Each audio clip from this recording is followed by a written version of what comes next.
वज़ीर आज़म शहबाज शरीफ इक़्तिसादी ताउन तंज़ीम के सरबराही इजलास में शिरकत के लिए 2 रोज़ा दौरे पर अज़रबाईजान पहुँच गए हैं।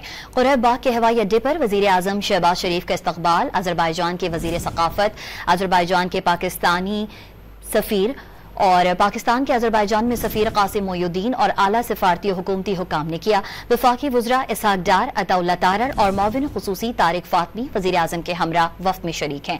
वज़ीर आज़म शहबाज शरीफ इक़्तिसादी ताउन तंज़ीम के सरबराही इजलास में शिरकत और ख़िताब करेंगे। वज़ीर आज़म इजलास में शरीक आलमी रहनुमाओं से अहम मुलाक़ातें भी करेंगे।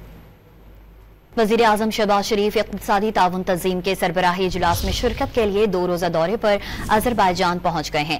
क़ुरैब बाग के हवाई अड्डे पर वज़ीर आज़म शहबाज शरीफ का इस्तक़बाल अज़रबाईजान के वज़ीर सक़ाफ़त, अज़रबाईजान के पाकिस्तानी सफ़ीर और पाकिस्तान के अज़रबाईजान में सफ़ीर क़ासिम मोयुद्दीन और आला सिफ़ारती हुकूमती हुकाम ने किया। वफ़ाक़ी वज़रा इसहाक़ डार, अताउल्लाह तारर और मुअव्विन ख़ुसूसी तारिक फ़ातमी वज़ीर आज़म के हमरा वफ़द में शरीक हैं। वज़ीर आज़म शहबाज शरीफ इक़्तिसादी ताउन तंज़ीम के सरबराही इजलास में शिरकत और ख़िताब करेंगे। वज़ीर आज़म इजलास में शरीक आलमी रहनुमाओं से अहम मुलाक़ातें भी करेंगे।